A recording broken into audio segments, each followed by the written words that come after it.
The following is a real-time review of the Ringer app. There's literally a cut of the movie where his eyes... I lost you guys. We can't hear you. Oh. Alright. I wonder if it's still recording both of us. I was wondering that Hello? too. See, I see your audio, but I don't hear it. It looks like it's still recording. What? Hello? Oh, there you are. It's... Nope, is he gone? I guess I'm going to... Wait. Here, unmute. It's still... Okay. Can you hear us? Commending cohesive content. Exploring epic epilogues. Proudly praising proper part twos. It's the follow-up Showdown continuation celebration with Paul Getz, Travis McMaster, and Lauren Picorni. Now recorded using Squadcast. Hello and welcome to the follow-up Showdown 2 Nerds in Quarantine continuation celebration. Our longest title yet. I am your humbly human host, Paul Getz, and with me are my co-hosts who are so extraordinary I wouldn't be surprised to find out they were replicants, Travis McMaster and Lauren Picorni. It's really good to see you guys. Heyo! You too. This is the sound of my voice. You'll never know the truth. While this is normally a show where we try to best disappointing sequels, we do, on occasion, like to sing out accolades for the second chapters that absolutely nailed it, and today we are shining the well-deserved spotlight on 2017's Blade Runner 2049, sequel to the 1982 sci-fi staple, Blade Runner. I feel like we got a lot to talk about, so without further ado, I am going to push it to Travis for 2 Travis McMaster minutes. 2 Travis McMaster minutes. Uh-oh. And I gotta say, good luck on this one. I these movies are big, complicated messes, so I'm gonna try. Okay, you ready? As ready as I'll ever be, Coach. And go. Okay, so Blade Runner is set in the year 2019. There are colonies off-world. The environment has been destroyed. There are robot cyborg things called replicants that are used as basically slave labor to make the off-worlds habitable for humans. They rebelled. They fought back, as they do. There are 4 in particular coming to Earth to wreak, amok, I suppose, or just be alive, and we don't like that. So the Blade Runners are special cops that hunt them down because they have special robot training to do that. And the movie is just about Deckard, Harrison Ford, pursuing these 4 rogues. And then there's also the company who builds them, the Tyrell Corp, wants him to meet this special woman, Rachel, that Tyrell has built for some reason. And then they kind of meet and fall in love. And then there's questions about whether or not she is a replicant or whether Deckard himself is a replicant, depending on which version you're watching. Also, Edward James Olmos is there, and that's only remarkable now because he's Edward James Olmos. Blade Runner 2049 is set in 2049. Ryan Gosling is also a Blade Runner, but he is himself a replicant, a new model designed just to hunt other replicants. The world is even worse shape. There's no food. This man, Wallace, has saved humanity by developing a protein thing that feeds us all. That's relevant somehow, because he's also wants to build even more any more replicants to make a slave race to help get off planet Earth. Meanwhile, the replicants are having their own sort of naked singularity awakening, and they've got like a revolution building, and they're all trying to find this special child that Ryan Gosling has been looking for. I've ruined this. This is already so muddy. There's a lot going on. Anyway, it comes out that it's Rachel and Deckard's baby that replicants can reproduce, which would rock the world because it already is kind of setting up for humanity to die and the replicants to be the new order. And humanity is understandably nervous about that. And then, the end. Yeah, not bad. Not bad. You only went 13 seconds over, and I thought you did pretty well. Jumping right into it, I know that there are very famously multiple versions of Blade Runner, as you alluded to. I know you guys watched the theatrical cut, which is a very voiceover heavy version of the story, and I watched the final cut, which is the most recent version, the one 100% approved by Ridley Scott, the director. Now, you alluded to the fact that Rachel, it was questionable whether she was a replicant. I believe that Tyrell in the scene she's introduced says she was an experiment, and Deckard says, "Oh, she's a replicant, but she doesn't know." Yeah. All right. So I'm just going to start from the beginning, and maybe we'll catch up to where I have questions about your cut versus my cut. I have watched a handful of different versions of this movie since my childhood.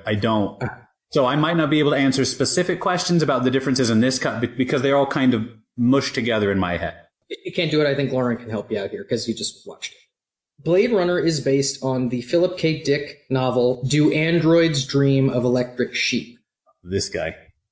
Cool title. Very cool. Key differences in the novel to the film. Police that hunt down the replicants are not called Blade Runners, and the replicants aren't called replicants. They're called androids, or Andes, which Ridley Scott thought sounded stupid. They got replicants from one of the screenwriter's daughter, came up with it because of what she was studying in school. And Blade Runners came from a William S. Burroughs novel, Blade Runner, a movie.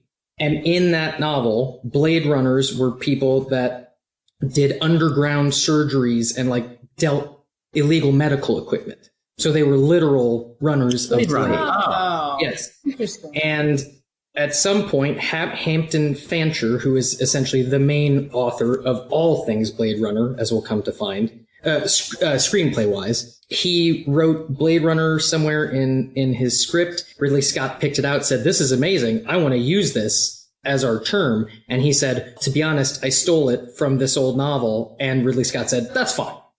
Did they get the rights or anything, or did Ridley Scott just go, "Hey, it's all right"? And is he? I didn't. That's what he sounds like. No, but he's British. Okay, cool. Well, that's good because I'm going to quote him a couple times, and I had a voice picked out for him. I kind of didn't want to know, but now I'll go British with it. Oh, all right, yeah. The screenplay was written by Hampton Fancher. His other credits: The Minus Man, a serial killer movie starring Owen Wilson; The Mighty Quinn, a cop movie starring Denzel Washington, has nothing to do with the awesome song. And then the script was punched up from this guy, but his name is David Webb Peoples, who wrote Lady Hawk, Unforgiven, and 12 Monkeys. Nice. That sounds right. It was not overly well received in 82. It has a 90% Rotten Tomatoes score, so I guess critically it did pretty well, but it originally had a budget of $20 million. Ridley Scott ended up spending $28 million. Classic. So he went way over budget. It ended up pulling in about $41.5 million and was considered a failure because of how much it went over budget and because of how much it went over schedule. It went so far over schedule because of Ridley Scott constantly wanting to add things throughout the process that it was, first of all, there was an actor's strike toward the end of production. And creative control was taken away from Ridley Scott hours after he shot the final scene. He had pushed up against this deadline so much that they said, whatever you do past this date is in our control. And he finished shooting the movie, but everything after that was out of his control, which is what led to the theatrical cut having a voiceover done by Harrison Ford. At gunpoint, it sounds like. Harrison Ford talks about this movie as the most frustrating production he's ever worked on. Not only because of a grueling shoot, but also, most memorably, the voiceover he was forced to record over the theatrical release, which was written by, quote-unquote, clowns. Can you give me any kind of idea what that narration sounds like? It was really frustrating because I could see why they wanted it. Like I said, I watched this movie a lot since I was a kid. I don't really like it. I also don't really understand it. So I will say that the narration helped me understand certain things plot-wise, but didn't enhance my enjoyment of the movie. And in fact, kind of messed it up. Like when he would identify that the gibberish that everyone is speaking is called city speak, and it's a mishmash of a bunch of other languages. It's that kind of thing. He peppers facts in that make you just go, oh, okay. And it's super distracting because the contempt in his voice is just palpable. Like, you can just tell he's like just hating every word. Like, he's just glaring. It sounds like holding his middle finger up the whole time, and they're like, he's just thinking like, you won't fire me. You want this narration, not me, so this is how you're going to get it. Right. Him saying that it was a grueling shoot does not surprise me, because I will say that for it being a movie in which there's not much to his character, or any character, really, they're all just kind of walking plot points, he's acting his ass off. And I really see it in ways that you don't really necessarily pick out of movies, even if they're action movies, where it's just like, it looks exhausting. The final standoff scene between him and Rutger Hauer's character is just a huge chase, and you are just tired and cold. Probably real. Overnight shoots in constant rain in the 80s, early 80s. Yeah. If you just look at Ridley Scott's drawings, you can tell what kind of meticulous director he must be. And I'm sure it's a huge honor to work with him. I would never do it because I get exhausted just watching it. Yes. Well, he sounds, based on some of these quotes I'm going to go into, he sounds like a little bit of a sass master. Oh, yeah. And not in a super endearing way. Harrison Ford claims that he and Ridley Scott agreed that Rick Deckard is not a replicant. That was something that they established to each other as something that they agreed on. However, Ridley Scott has since come out saying constantly over and over again that, yes, Rick is a replicant. It's weird. There's literally a cut of the movie where Deckard's eyes do the red orb thing in them. Yes. Pretty blatantly says he's a replicant. What happens at the end, Deckard finds an origami of a unicorn outside of his door, which means not only that Gaff was there and could have taken him and Rachel out, but he decided not to, and he left it there as sort of a clue in for Deckard that he is a replicant, because without having been told by Deckard that he had these visions of a unicorn, which he has earlier in the movie, at least in the final cut, there would be no way of knowing that. So it must be like it is with Deckard and Rachel, where he knows her backstory because he's read her file. Which is a lot of steps to have to take. Oh, yeah. Like, I didn't... Yeah. Okay, so in our cut, I don't believe there were any unicorn flashes at all. They didn't use that unicorn footage that they used in Legend. In the final cut, there is a out-of-place cutaway to a unicorn running through the forest that Rick just kind of sees while he's standing there. Like, he's not dreaming, he's just kind of standing there, and it cuts to that, and then it cuts back to him, and then the movie continues. So, and that happens really early on. Mm-hmm. So I just have lots and lots of notes about how that ending is not great, but I do like that it is open to interpretation, which is, I think, one thing that he and Harrison Ford maybe did agree on. But in any case, according to Harrison Ford, he and Ridley Scott made the agreement that Rick was not a replicant.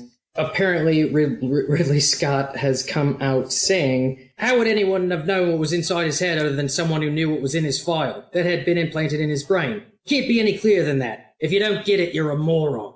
You know, it's just dancing to a song I can't quite hear. But yeah, I don't think I could have connected all the unicorn dots all on my own. Come on.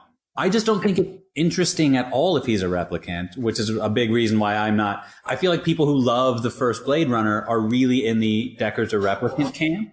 Mm-hmm. And I just think it's much more interesting if he's just a normal human who got sucked into all this. I like the open to interpretation thing. Not wanting to jump too far ahead into Blade Runner 2049 yet, but I think that how that movie plays its hand in also leaving it open to interpretation is pretty nice. Mm-hmm. Because in terms of the plot of that movie, it doesn't matter. It's extraordinary either way. Right. Ridley Scott cites the first Blade Runner as his favorite movie he's ever made. He calls it his most complete work. Which, you know, from the guy who brought us...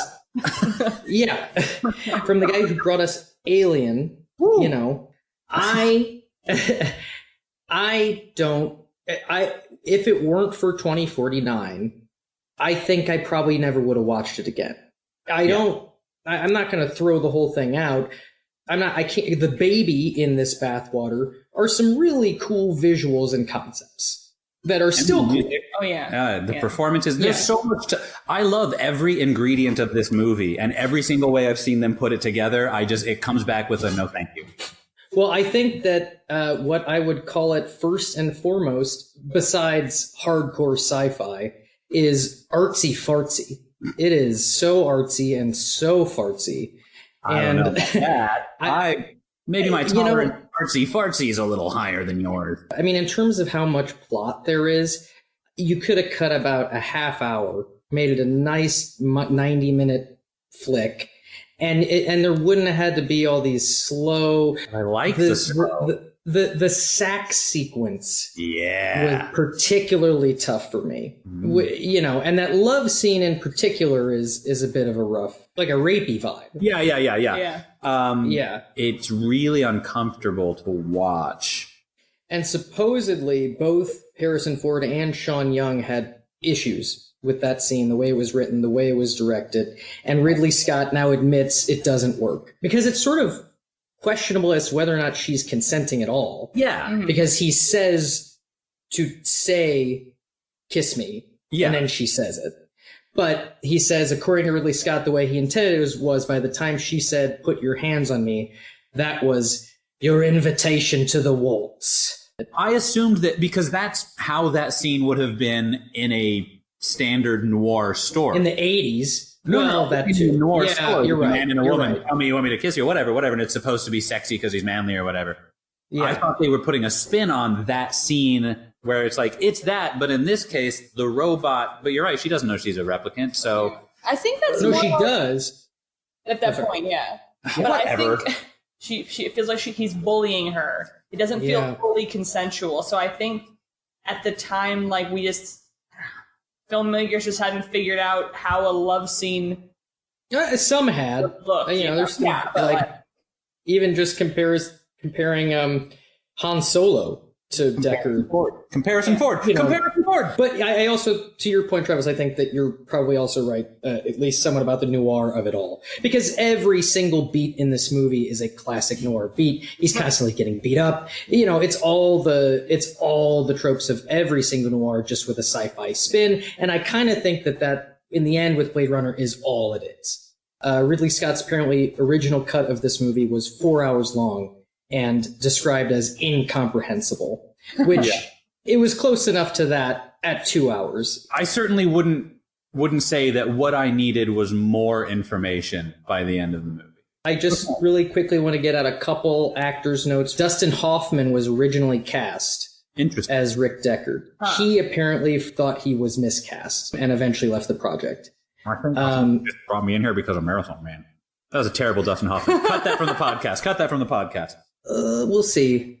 Martin Sheen was then offered the part, but he was exhausted from having done Apocalypse Now. Sheen would have been an interesting choice. The thing is, like, Harrison did a good job, but you could insert kind of anyone, as long as they were able to sell hard-boiled detective type. Harrison Ford is just a little bit too cool to play down on his luck. Nobody likes old me. I'm like, everybody likes old you. What are you talking about? I think his haircut in this movie helped. And apparently in the script, he had a old-style detective fedora-style hat. But Harrison Ford was incredibly against having to wear another hat as a character because he had just done Indiana Jones. So he specifically went out and got this contemporary haircut so they wouldn't put him in a hat. And Ridley Scott hated the haircut, but was stuck with it. I guess I'm a little confused as to why a bad haircut means we can't put a hat on you. I mean, I think he probably just refused. I think he was like, well, I already got the haircut. And then Ridley Scott said, well, yeah, but it's not working for me. And then he was like, well, I'm not putting on the hat. Well, we're already behind schedule and $2 million over budget. But yeah, and then the only other actor fact that's really sort of worth mentioning, Rutger Hauer was cast without audition. Sure. And he was great. And he improvised a lot with the role, which I felt like was very clear. Oh, did he not rewrite on his own his famous C-beams? Yes. He almost every speech, it sounds like, was at the very least, he added flourish. And then the only other thing worth mentioning, J.F. Sebastian, played wonderfully by William Sanderson. That character was originally offered to Joe Pantoliano, old friend of the show. Would have been good, but I liked this guy's innocence, I think, a little bit more. Yeah, he was perfect. It looked like they had maybe aged him up. Well, yeah, because he's supposed to have a disease where he is aging rapidly. That's why he connects to the replicants. I'm very surprised that wasn't in the narration. Given if it was, I missed it. And honestly, it was something that I missed watching the movie too. I only found it out in the research. Because I know that he talks about his disease, but I never understood why it mattered or why he was plugged into that machine or any of it. His storyline is kind of thrown away. I mean, I know it's important because he's the one who gets Rutger Hauer in to see Tyrell, and then Rutger Hauer kills Tyrell. Yeah. But then he just kind of walks away sad with Rutger Hauer walking after him going, wait, I'm sorry. And that's it. Yeah. See that character again. In one of the cuts, does he do something? Does he die? I mean, not in the final cut anyway. I know besides the two cuts we've been talking about, there is the quote-unquote director's cut, which came out in 1992 and is apparently what launched Blade Runner into cult status. Apparently 10 years after its initial release is when people really sort of latched on and started liking it. However, that director's cut was not approved by Ridley Scott. So it is not in any way a director's cut, and the final cut is the only true director's cut, and that came out in 2017, the same year as Blade Runner 2049. Oh, then I've never even seen that cut. I think a lot of the fixes in it are minor. For example, the scene in which Deckard kills the replicant that runs through multiple plate glass windows, which, by the way, window number 2 was very comical for me. I thought window number 1, I was like, oh, this is brutal. Oh, and then she stand up, runs again, and runs through another window. I laughed a little bit. Anyway, apparently because the actors were on strike, he used body doubles to just film whatever he could for a long time. And the final version of that ended up in theatrical cut, it was just like a weird person wearing a wig. And he reshot it and used digital stuff to make it look the way he wanted in the final cut. What's interesting about all the cuts is they're all like the same length, but for like a minute. I feel like, and maybe I'm just completely wrong, but in this watch through, I felt like I was seeing scenes I was unfamiliar with. But it has been at least 2012 since I saw Blade Runner. No, we watched it together. We did? Yeah. I love you so much. I love you. The only other silly thing that I wanted to point out, Daryl Hannah, when she first meets, her name is Pris in the movie, of course, but when she first meets J.F. Sebastian, when she's on that street and she gets to where she's sleeping, what I really like is that it's just a pile of trash that looks like it's like made of paper, but it is such a curated pile of trash. It looks like a perfectly bundled into a bed, like into a blanket that she just immediately slips under real comfortably, pile of trash that hasn't blown away. Too perfectly placed? Almost like, like when a Disney chickmunk goes into a tree and like grabs the leaf and there's an acorn for a pillow. And it's fine, the idea that she's set up a little nook for herself. It's just that trash doesn't do that. Yeah. Jumping back to the weird sex scene that Harrison Ford and Sean Young didn't like, apparently the take that they used, Harrison Ford pushed her too hard, so her reaction is real. And apparently to break the tension after the fact, Harrison Ford mooned her and tells that story very jovially. Did that work? Did that work? Did she like apparently that? It worked. Okay.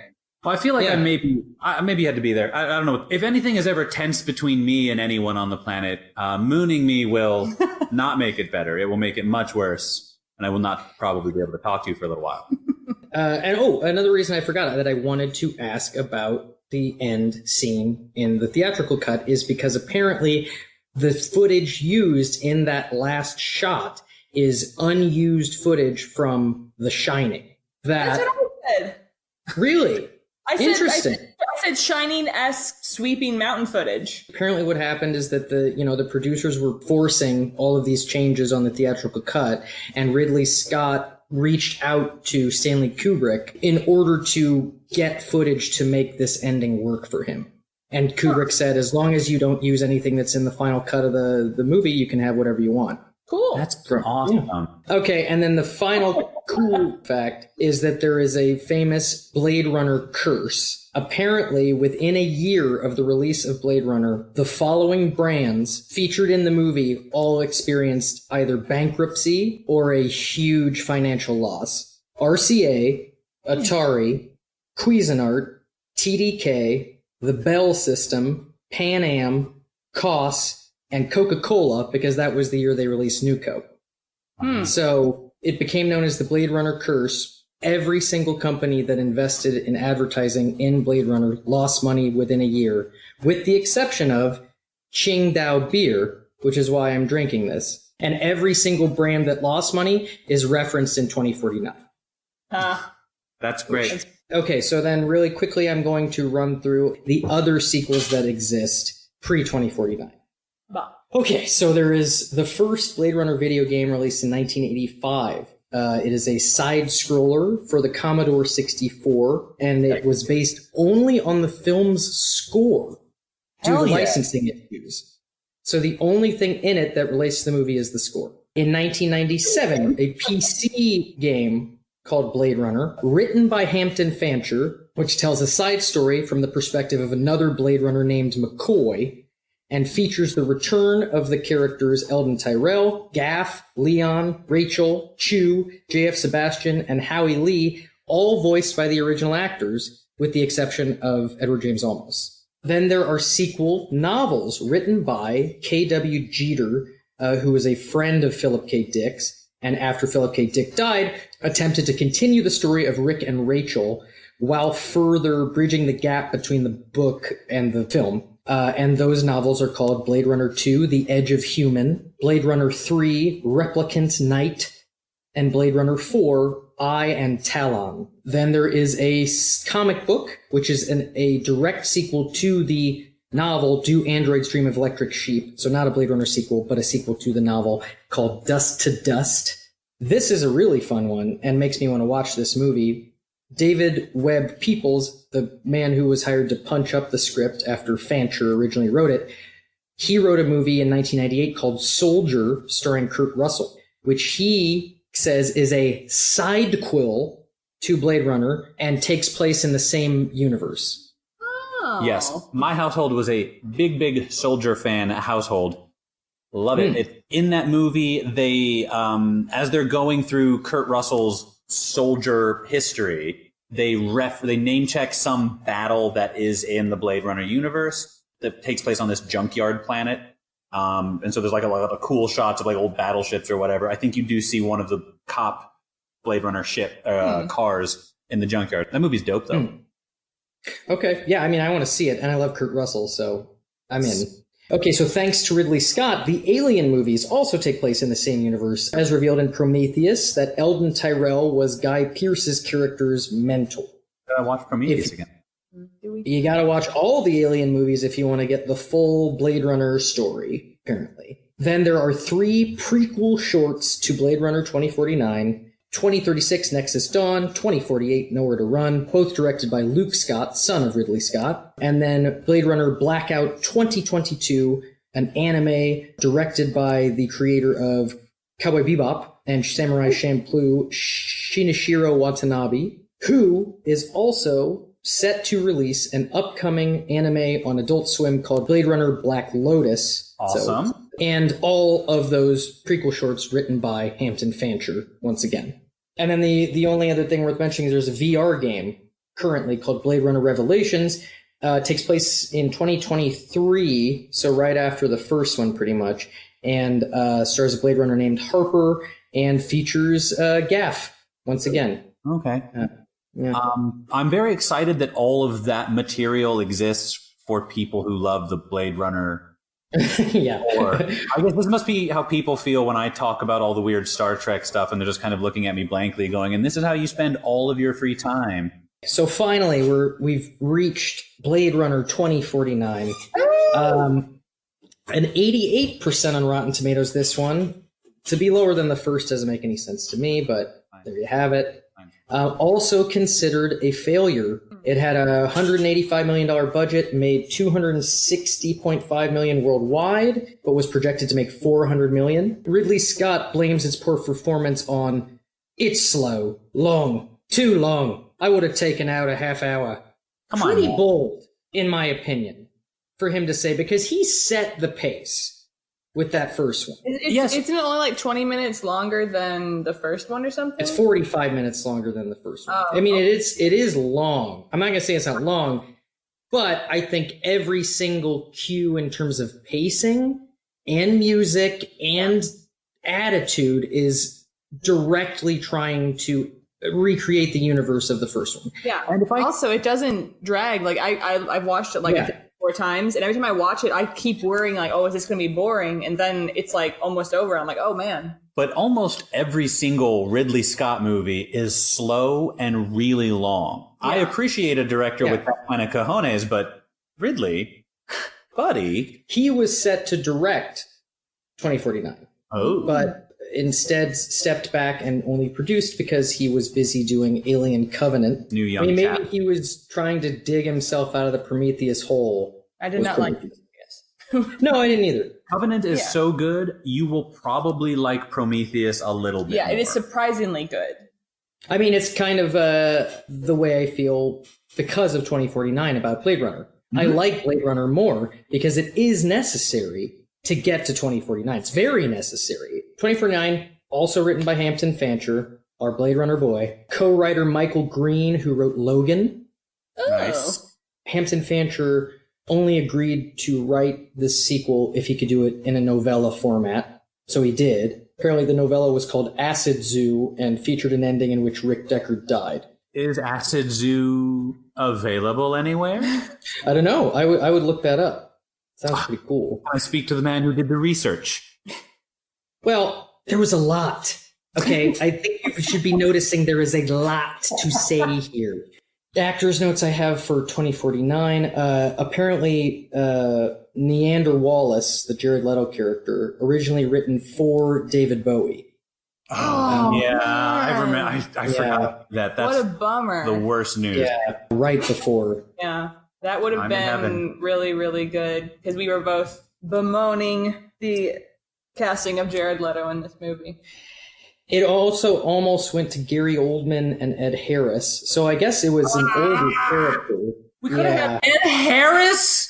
Yeah. Jared Leto instead of Ed Harris? He's survived. Yeah, Leto was one of the weaker points of this for me. I loved who I would really say is the villain. He's very good. The MVP of the villain side of this movie. Oh, he's very good. That character could have been played very flat or one-dimensional or mustache twirly. And that actress whose name I can't remember brings like a really interesting anger, sad child wisdom to the role. That's just beneath the surface is just confused, angry rage. Mm-hmm. But on top of it, like complete control and intelligence. Love it. Harrison Ford, as far as 2049 goes, he was attached to this movie before the director. As soon as he got this script, he says it's one of the best he's ever read. So he was gung-ho from go on 2049, which is very, very cool. Also, he's great in it, and I really like that basically 30 years passing and going through a lot of shit makes that character super interesting. And you don't even need to say what happened. It's just, oh, he's old now, and he's been through a lot. And I'm so on board with watching this character do anything. I super love the building a Las Vegas that looks like Las Vegas, but still looks like it belongs in the Blade Runner universe. First of all, was brilliantly done. Very effective. Designs by Sid Mead, original Blade Runner designer. I think that's also a perfect place to introduce this version of Deckard. because we're not on his turf where we're used to seeing Deckard, where maybe it would stand out a little bit more that it's been 30 years and like you said, Deckard wasn't too much of a character in the first one. So you might notice more. So putting him in a whole new setting in the Blade Runner universe really helps ease us into any adjustment period we might need with what's going to happen when Harrison Ford shows up. Fun fact, Denis Villeneuve very proudly boasts that, yes, Sid Mead designed the whole Vegas landscape, except it was his idea to put in those erotic statues. Which I did find to be a very fun detail. I was like, okay, yeah, if Vegas continues, sure. Oh, I also like the idea that there was just some sort of past dirty bomb event and Vegas is just largely unlivable. Yeah. But Harrison Ford, Deckard lives in this Sweet terrifying casino. Oh, sweet hotel, terrifying casino. However you interpret The Shining. I was looking at it and like I realized logistically it'd be terrifying to live there alone. But a part of me is like, ooh man, like just having that huge quiet building, knowing you're the only one there with your dog. Awful. Yeah. Sounds cool. Another fun fact I have is Sean Young. Okay, so Rachel, the replicant that Wallace makes for Deckard to sort of try to tempt him, that looks exactly like Rachel from the first Blade Runner.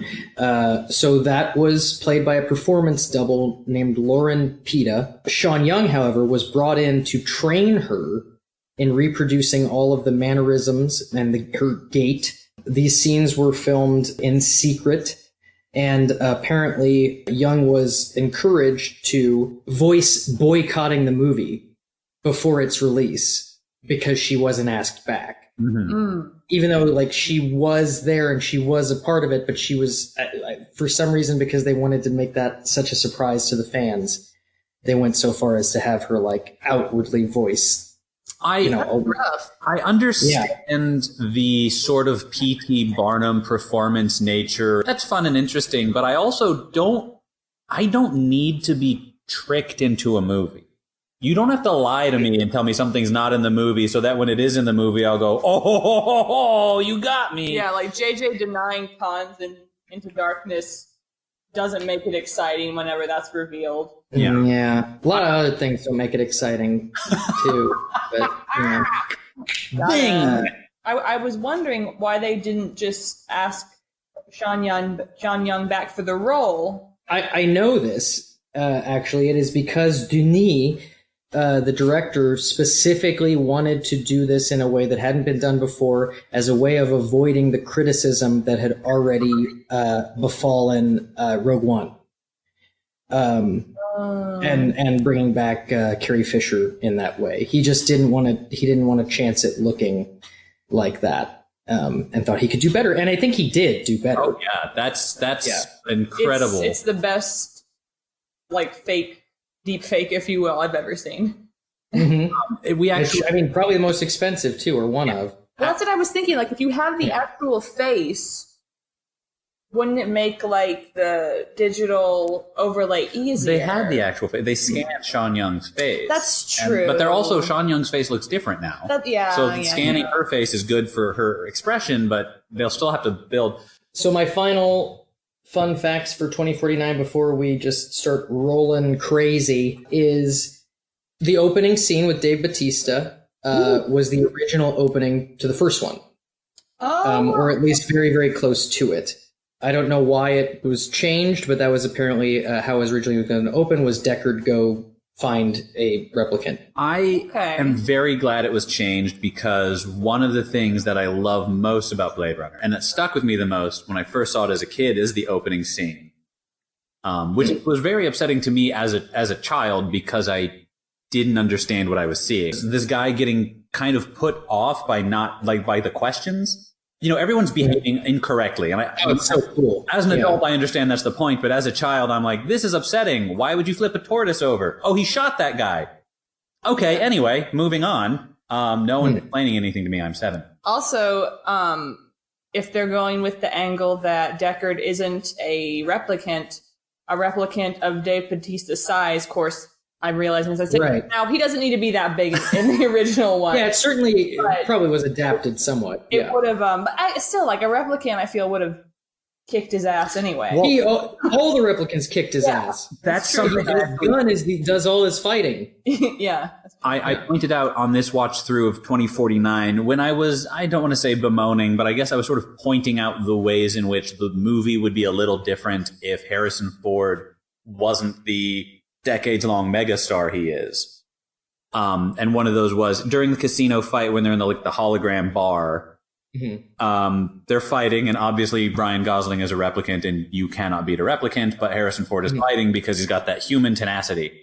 And after a certain point, Ryan Gosling says, like, what's he say? Like, I don't want to fight you anymore. We can't, but I don't want to fight you. Yeah, like you're making it hard. I don't want to hurt you, but you're making it hard. That's a great line. That's where and I feel like that's where the scene should end, where both combatants realize what the score is and maybe we should talk. But because Harrison Ford is a decades-long beloved star, no? You know what I mean? I'm going to disagree with you on this. I do know what you're about to say. Okay. What I disagree with is that I like that then Deckard goes about punching him and then says, we could keep doing this or we could have a drink or whatever. Like, I like that not because, and I am able to separate Deckard from Harrison Ford in that moment and just say, what I like about that is it kind of shows his humanity. It gives him a character moment in which he knows he's losing, but he is at least trying to prove something, if not to Kay, to himself. At that point, I feel like he knows that Kay is not going to kill him, so he might as well just show him that he's tough and he's not going to back down. Like, I don't know. I like that. What I did write down, though, that I find very comical is that there's that scene where the hotel gets bombed and Wallace's people come and arrest them. And Harrison Ford starts fighting two of the cops. Mm-hmm. And it cuts for a very long time to a shot of Ryan Gosling, like, getting up from the ground after the explosion. And in that time, you've seen Harrison punch twice. Mm-hmm. And in that time, you hear him punch 10 more times before he is subdued. And I wrote down Harrison added 10 punches that you don't even have to see him make just to prove, okay, this guy's badass. Yeah. It doesn't matter if Deckard is tough. Right. That was never the point of his character. He's good at his job in the first one, but he gets beat up constantly. Something I really, really appreciate about Harrison Ford as an actor, something that I think he is really, really exceptional at, is acting like he's in real pain. Gets his fingers broken in Blade Runner. When he, in Indiana Jones, when he's got like that, he drinks that blood poison or whatever, and it's doing something to his body. He can sell physically and with his voice, like you actually believe that's what the noise he would make if I broke his finger. Apparently, when they were shooting that scene, Harrison Ford accidentally punched Ryan Gosling in the face. And then the way he made it up to him is he came to his trailer with a bottle of scotch, offered it to him, then poured Ryan Gosling a glass of the scotch and left with the rest of the bottle. Super cool. Amazing. I remember. What's better than the moon? We don't need to do the normal questions for this because we're not trying to outpitch it. So I have a couple new questions. First, did the first Blade Runner need a sequel? Apparently. Yeah. It's really, 5 years ago, I would have said no. Because even though I'm not like Blade Runner's not my cup of tea, I sort of feel like what more could you add to this? It's kind of the beauty of Blade Runner is the question mark. So I feel like a sequel will only maybe answer the question, and that's not the point. This movie, I think, is such a great example of a good sequel of, in my opinion, a sequel better than the original.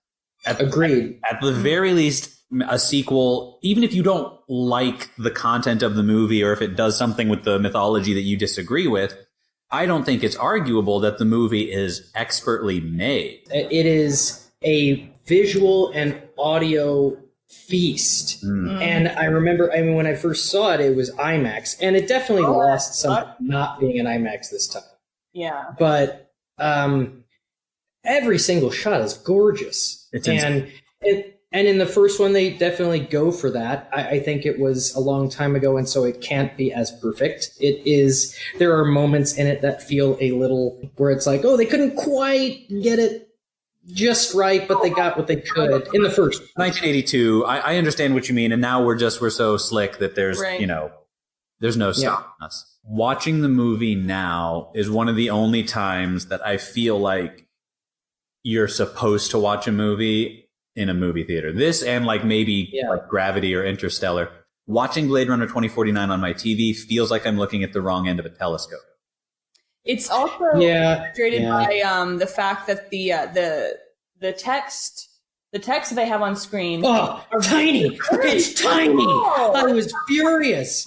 I mean, there was several times I had to pause and like walk up to my television to read it. If someone didn't like Blade Runner, I think it's pretty possible, with the exception of Travis, I guess, that they wouldn't like Blade Runner 2049 for some of the same reasons. It is also artsy-fartsy. It's better, but it is that same slow, very artistic burn in which, there is a lot of plot and there is a lot of them needing to explain the specifics surrounding the plot. I could see it being a movie that doesn't appeal to everybody. I agree. I think because I was like watching, I was like, okay, it'd be interesting to watch this time and see what 2049 is doing that Blade Runner didn't, because it is doing a lot of the same things. But I think the main thing 2049 does is that the plot's just easier to follow. It's a little simpler, I think. It's a little more straightforward, and there is nuance in between. But the plot that we're following, I think, is clearer. I also think it gives you an emotional core. Yes, and the they're more relatable, I feel. Yes. I think that it is saying something by doing that about what it is to be human. Because I would say that, like, Kay's character, who is a replicant, reads as more human than the human characters, who are essentially following their A to Bs. And I would say probably the most human character in the movie is Joy, the AI, who is his girlfriend. And I think that she adds an incredible layer of sweetness and humor and sort of bringing you back to this feeling of being home and working things out plot-wise as well as emotion-wise, because she's always the one who's there to care for him. And I would say in all of Blade Runner's movies, there's not a lot of care. I was noticing this watch through with Lauren that for much of the movie, we're watching characters who their whole driving force is just trying to figure out if they are, I don't know, more than they are, if they are alive, if they are a real boy, or if they are, whatever, that spark humanity they're searching for. But that question seems moot because the movie's answering it by showing us, here's a scene with no humans. A robot is talking to a hologram, and they're both wondering if they matter, if they are alive, if they are just going through programmable mood. And I feel like that's part of like his journey, of course, spoilers. I think that's why he believes so fully that he is the child, because he's like, to have a soul means to be born. So I feel like because he feels like he has a soul, that's why he clings on so tightly to the idea that he was the born replicant child. Bringing up Madam, the Robin Wright character, the moment where she implies that she wants to sleep with him, and then he lets it go, is such a wonderfully human moment. And it's showing, even though he's not a person, that he's a better person. The other question I was going to ask about 2049 would be, why does it work? And I think we've kind of already gone over that in a lot of ways. And I found myself, everything I have to say positive about Blade Runner 2049 is what people who loved the first one say about that. So I'm wondering if both movies are doing the same thing, just in different decades. If I had been my age in 1982 watching Blade Runner, I'm sure I would have loved it. The thing that loses me is that Blade Runner is making a statement about the 70s and the end of the 70s and where it's going from there. Whereas 2049 was made today, for me. I wonder if 2049 operates on the assumption that Deckard is a replicant. Oh, it does. I can answer that. I can speak of that. Because the whole big deal about, the replicant child being born is they're like, we can create our own.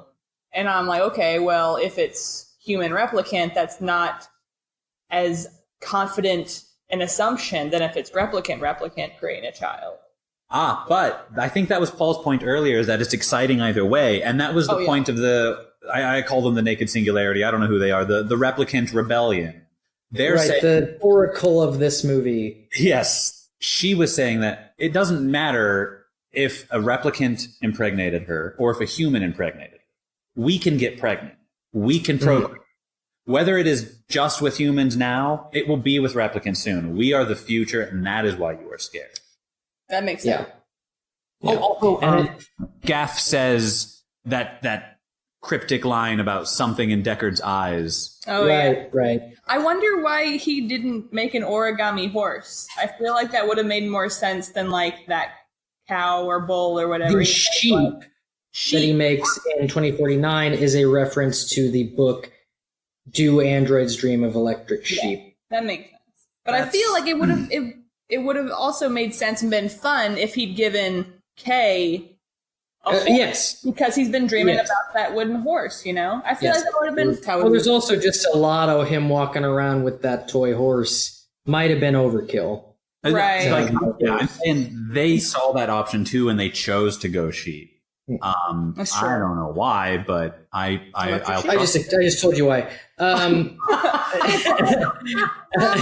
We've talked about a lot for a long time, but I do want to try to do multiple things very quickly. So if you could, what is each of your individual favorite moments from each film? Shoot. Because I have mine. So I'll start. You go first, yeah. Okay. So Blade Runner, my favorite scene in the first movie is him investigating the photograph and zooming in and moving through the room within the course of the photograph. Do you know what I'm talking about? Yeah. No. He's going through enhancing.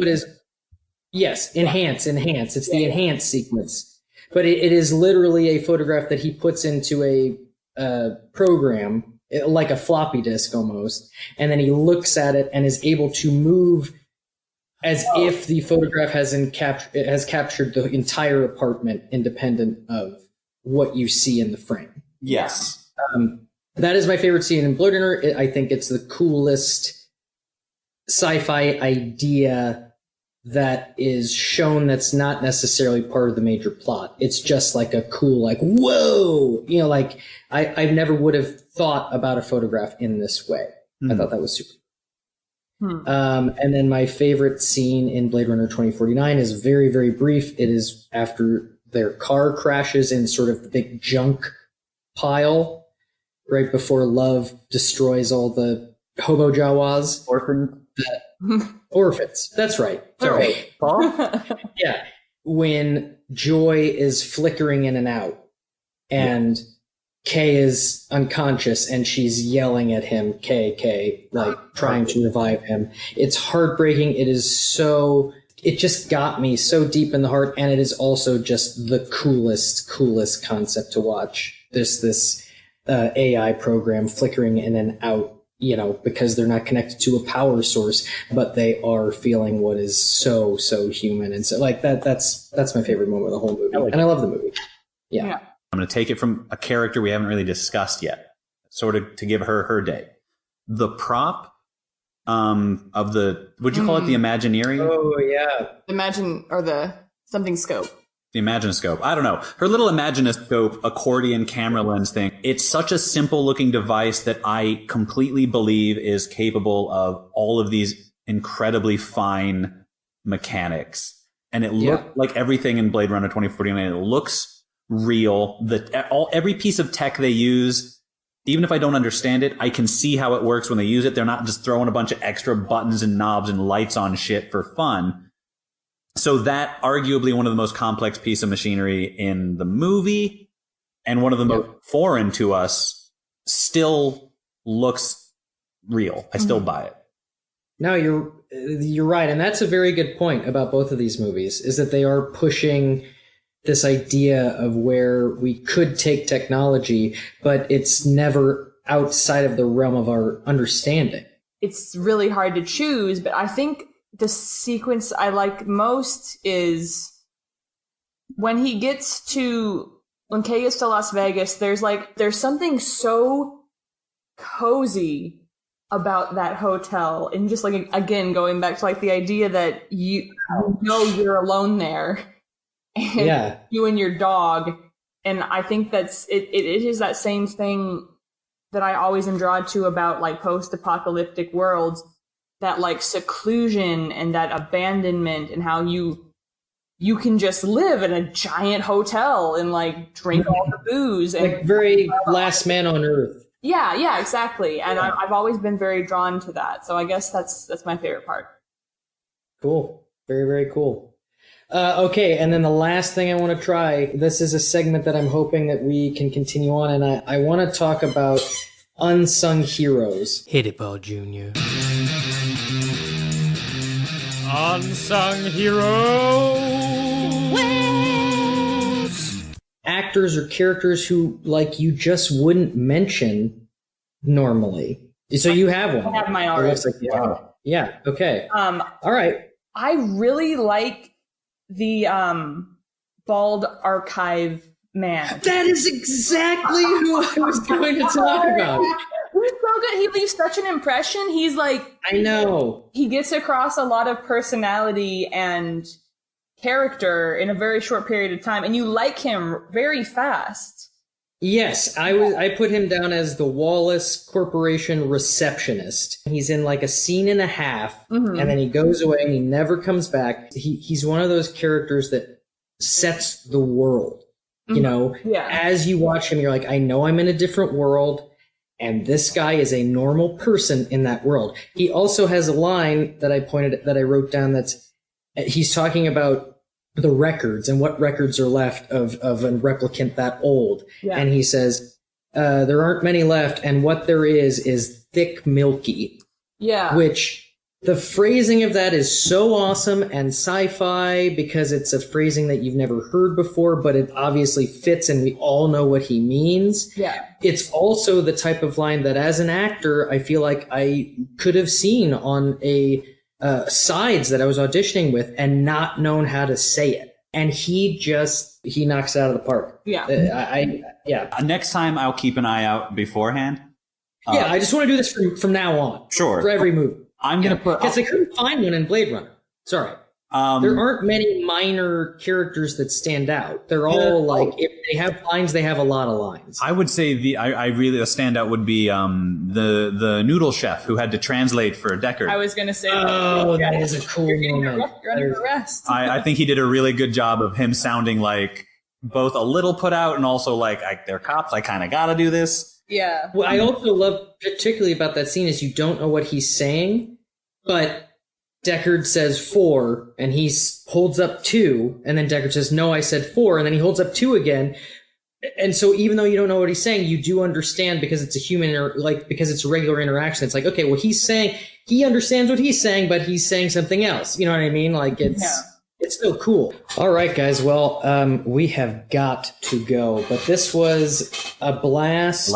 I'm glad we got to watch these movies again. I'm totally down to do this, format of an episode again because I like talking about good sequels.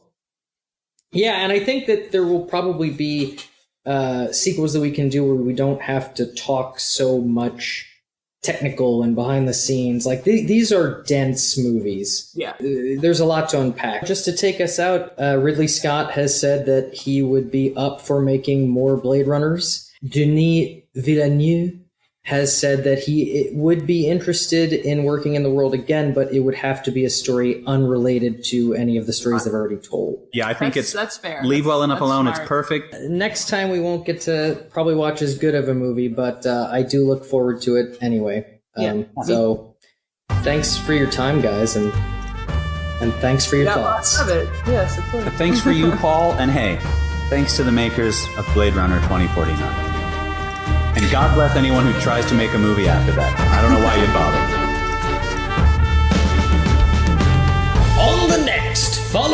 Showdown. Today, the movie we'll be focusing on is S. Darko. I feel like the director, whatever he got out of Donnie Darko, it's very different than I got out of Donnie Darko. Like, whose perspective is it? I don't know. Probably about Anyway, I didn't like the movie. Yeah, no.